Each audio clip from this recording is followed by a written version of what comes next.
यक्षिणी या यक्षी का उल्लेख हिंदू, बौद्ध और जैन धार्मिक पौराणिक कथाओं में कई बार आता है। सनातन पौराणिक कथाओं में यक्षिणियाँ आकर्षक और रहस्यमयी हैं। ये अक्सर प्राकृतिक तत्वों और खजानों से जुड़ी होती हैं।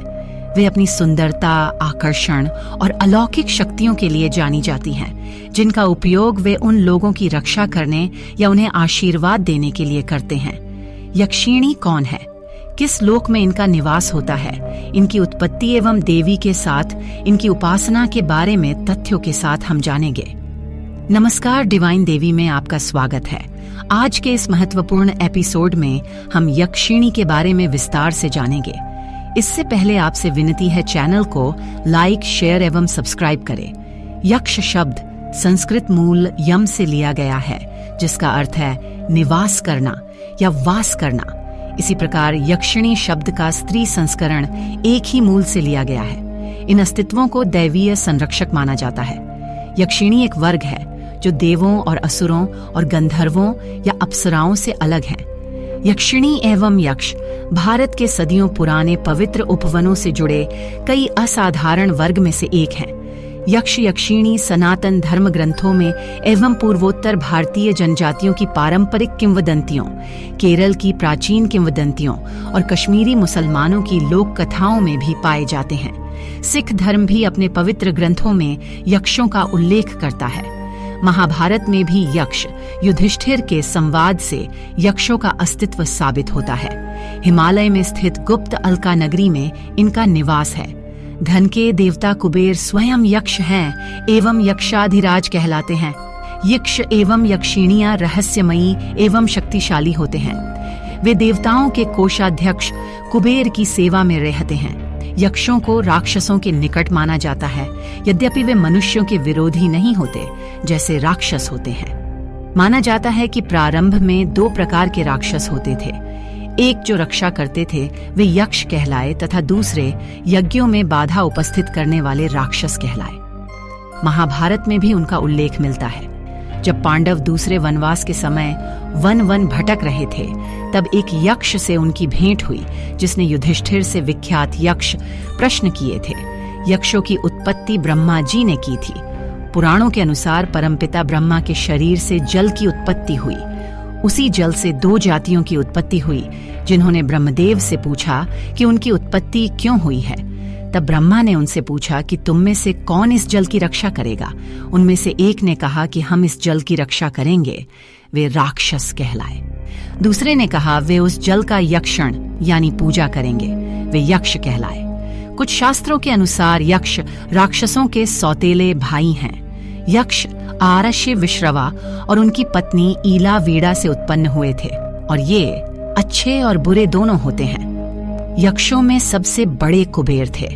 लोग उन्हें धन के कोषाध्यक्ष के रूप में पूजते हैं। लंका का निर्माण भी यक्षों ने किया था, जिसे बाद में रावण ने छीन लिया। यक्षों की कई श्रेणियां होती हैं, लेकिन प्रमुख रूप से 8 यक्षों का उल्लेख मिलता है, जिनमें कुबेर सबसे प्रसिद्ध हैं। यक्षों का मुख्य कार्य धन और संपत्ति की रक्षा करना है। आगे चलकर इन्हीं यक्षों की शक्तियां यक्षिणियां कहलाईं। आगे चलकर जब कुबेर यक्षों के राजा और दिक्पाल बने, तो ये सभी यक्षिणियां उनकी अनुचरी बनी। आज भी यक्षिणियों को कुबेर की द्वारपाल के रूप में चित्रित किया जाता है। ये भगवान रुद्र की सेविकाएं भी हैं। ऐसी मान्यता है कि यक्षिणियों का निवास पृथ्वी पर और पृथ्वी के निकट के लोकों में ही होता है, और वे इस पृथ्वी की सभी संपदाओं की रक्षा करती हैं। यक्षिणियों के संदर्भ में दूसरी कथा सबसे प्रसिद्ध है। इस कथा के अनुसार जब माता सती की मृत्यु के पश्चात भगवान शंकर समाधि में चले गए और माता पार्वती उन्हें पति के रूप में पाने के लिए उनकी सेवा कर रही थी, तब कामदेव ने देवराज इंद्र के कहने पर महादेव पर काम बाण चलाया, तो उन्होंने उसे भस्म कर दिया। माता पार्वती उस समय तपस्या में थी। महादेव के तीसरे नेत्र की ज्वाला के ताप से वो काम भाव उनके मस्तक पर पसीने के रूप में निकल आया। उस पसीने को माता ने पोंछकर फेंक दिया, जो भूमि, पृथ्वी, आकाश और अन्य लोकों में जाकर गिरा। जहां जहां भी माता का स्वेद गिरा, वहां से एक एक यक्षिणी का जन्म हुआ। इसी कारण वे सभी यक्षिणियां सदैव महादेव और महादेवी की सेवा में रहती हैं। चूंकि यक्षिणियां माता के तेज से ही उत्पन्न हुई हैं, इसीलिए उनमें भी असाधारण शक्तियां होती हैं। यक्षिणियों का जन्म माता के काम भाव से हुआ था, इसीलिए वो स्वभाव से ही कामुक और दिखने में अत्यंत आकर्षक होती है। अपने उसी कामुक स्वभाव के कारण उनसे गलती ये हो गई कि काम वेग में आकर वे अपने पास उपस्थित आर्षियों को छूने लगी। तब आर्षियों ने क्रोध में आकर उन्हें श्राप दिया कि तुम लोग देवत्व से नीचे गिर जाओ। ऐसा ही हुआ। तब यक्षिणियों ने उनसे क्षमा याचना की, जिस पर उन अर्षियों ने कहा कि तुम सब तब तक देवत्व को प्राप्त नहीं कर सकती जब तक कोई साधक तुम्हें सिद्ध न कर ले। तभी से वे यक्षिणियां इधर उधर भटकती हैं और ऐसे साधक को खोजती हैं जो उन्हें सिद्ध कर सके, ताकि वे पुनः देवत्व को प्राप्त कर सके। कुछ लोग यक्षिणियों को भूत प्रेत इत्यादि से जोड़ कर देखते हैं, किंतु ये सच नहीं है। यक्षिणी एक अलग ही जाति होती है जो अप्सराओं से मिलती जुलती लगती है, पर अप्सरा और यक्षिणी दोनों अलग हैं। ये अत्यंत सुंदर, कामुक और आकर्षक देह वाली होती है और इनमें कई अलौकिक शक्तियां भी होती हैं। हिंदू धर्म में वैसे तो असंख्य यक्षिणियों का वर्णन है, किंतु उनमें से 36 प्रमुख मानी जाती हैं। इन 36 यक्षिणियों में से भी 8 सबसे प्रमुख हैं, जिन्हें अष्टयक्षिणी कहा जाता है। इनमें से भी जो पहली 2 हैं, अर्थात मनोहारी और सुर सुंदरी यक्षिणी, इन दोनों की साधना ही अधिकांश साधक करते हैं। इन सभी यक्षिणियों में 12 सात्विक, 12 राजसी और 12 तामसिक गुणों वाली होती है। आइए इनके विषय में संक्षेप में जान लेते हैं। एक मनोहारी यक्षिणी, ये साधक को ऐश्वर्य और धन संपत्ति प्रदान करती है। ये साधक का रूप ऐसा मनोहारी बना देती है कि कोई भी उनके आकर्षण के जाल में पड़ सकता है। 2 सुर सुंदरी यक्षिणी, ये साधक को अपनी तरह सुंदर बना देती है और उसे अथाह धन संपत्ति प्रदान करती है। देवताओं की भांति सुंदर होने के कारण ही इसे सुर सुंदरी कहा जाता है। 3 कणकावती यक्षिणी, ये साधक तो तेजस्विता प्रदान करती है। साधक चाहे कोई भी कार्य करना चाहे, चाहे वो सकारात्मक हो अथवा नकारात्मक, ये सदैव उसका सहयोग करती है। 4 कामेश्वरी यक्षिणी, यदि साधक में प्रबल काम इच्छा हो तो इस यक्षिणी की साधना की जाती है। ये साधक की सभी शारीरिक दुर्बलता को दूर करती है।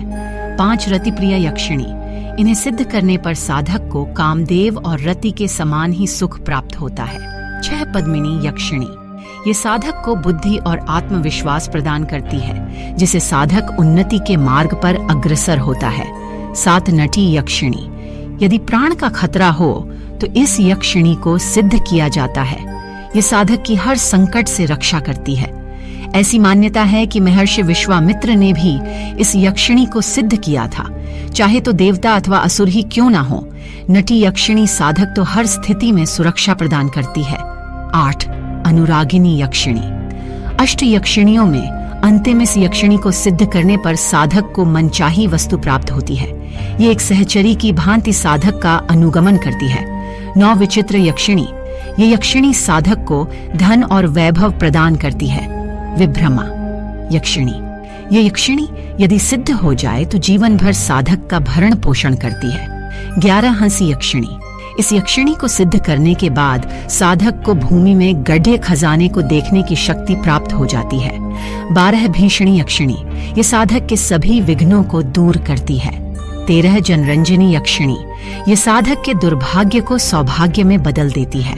14 विशाल यक्षिणी, इसे सिद्ध करने के बाद साधक को दिव्य रसायन की प्राप्ति होती है।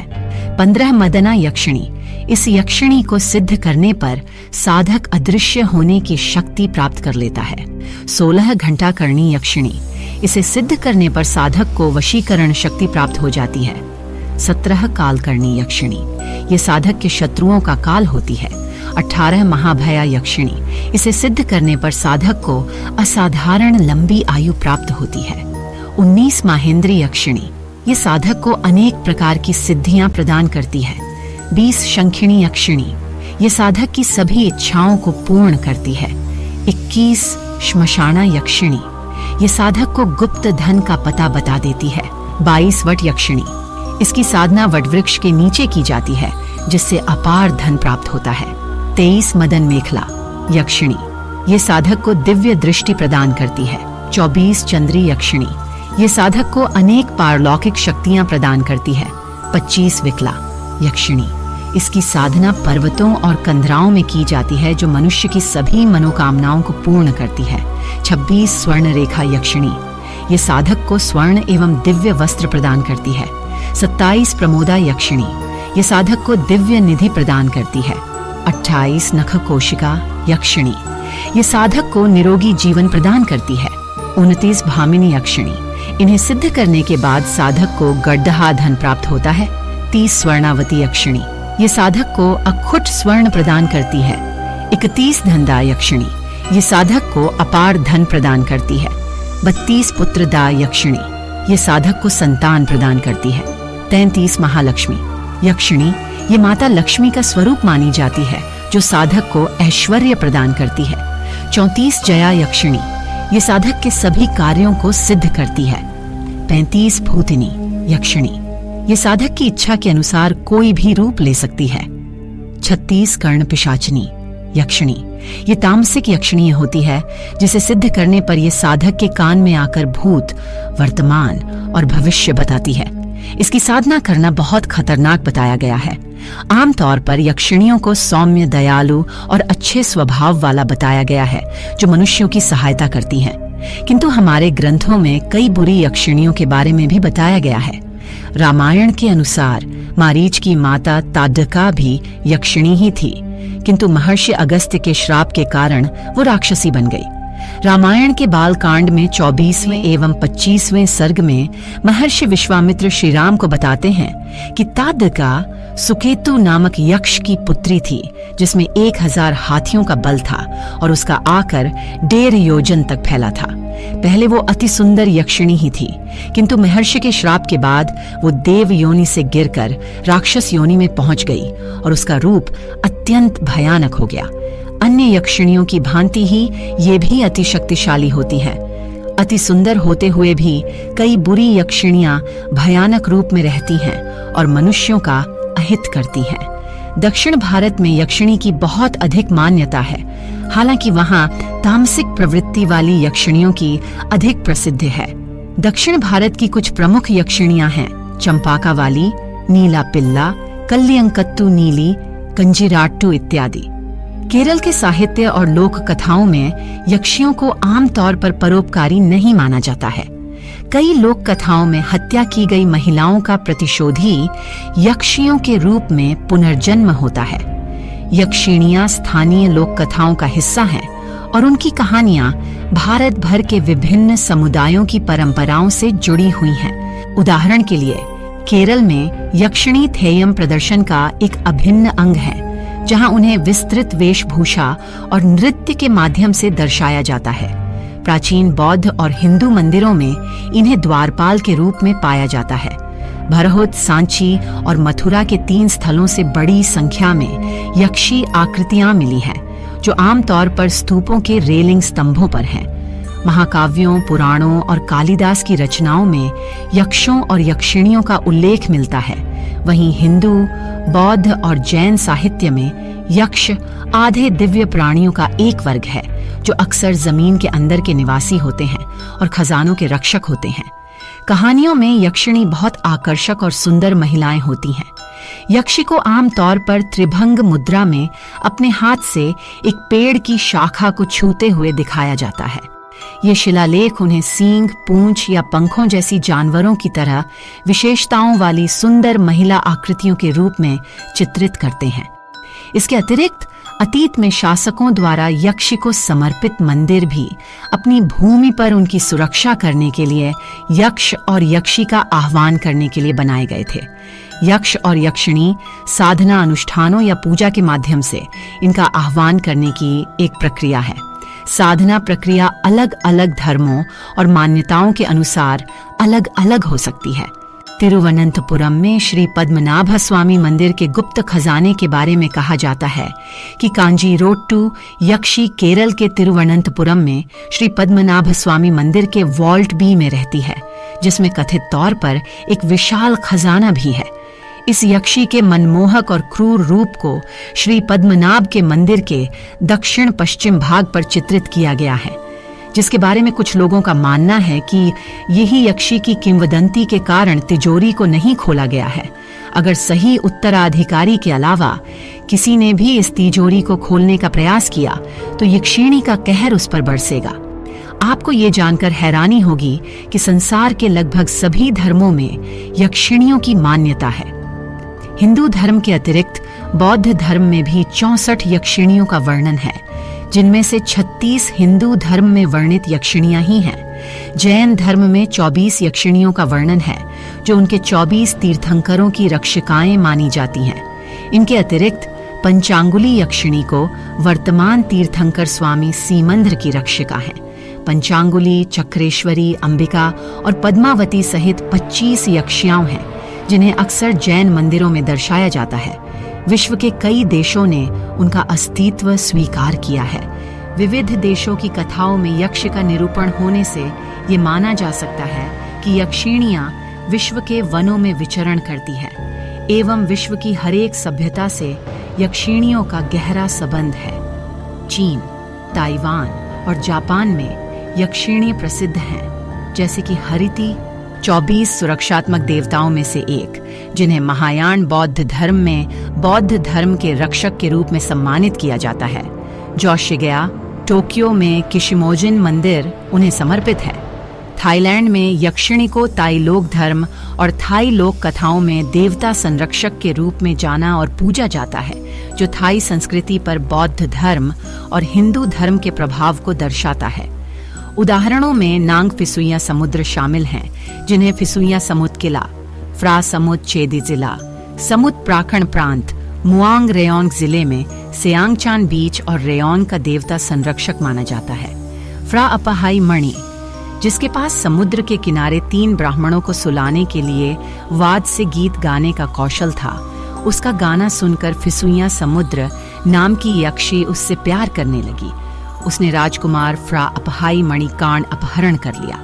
फिसुइया समुद्र उसे समुद्र के नीचे एक गुफा में अपने साथ रहने के लिए ले गई। यक्षिणियां सुंदर पुरुषों का अपहरण करती है, ऐसा भारतीय ग्रंथों में एवं कथाओं में उल्लेख है। आज भी उत्तराखंड एवं हिमाचल प्रदेश के कुछ क्षेत्रों में तीव्र सुगंधित इत्र लगाकर या संगीत बजाकर अकेले में घूमने की मनाही है। स्थानीय लोगों के हिसाब से यक्षिणियां ऐसे पुरुषों को निशाना बनाकर अपने लोक ले जाती है। हिमाचल की पार्वती वैली, जो कसोल के आसपास है, वहां ऐसी कई वारदात हुई है।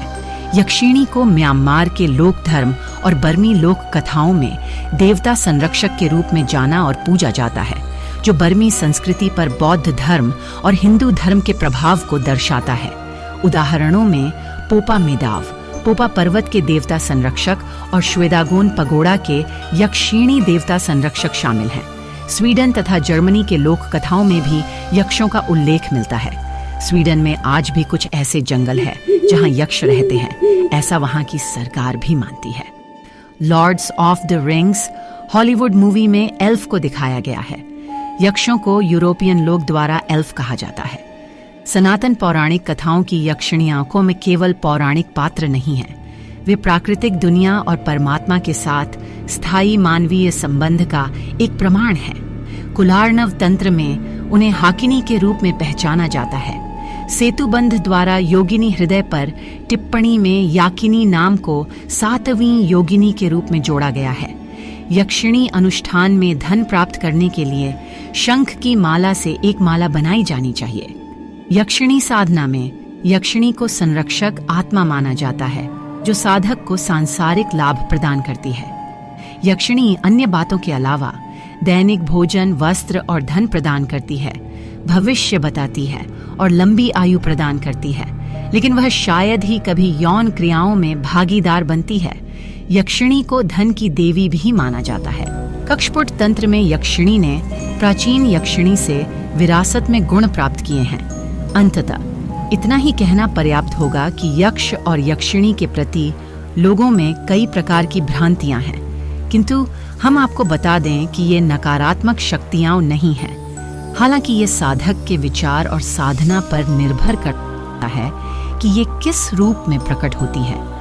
आशा है आपको यक्षिणियों पे दी गई संपूर्ण जानकारी पसंद आए। चैनल को लाइक, शेयर एंड सब्सक्राइब करना मत भूलना।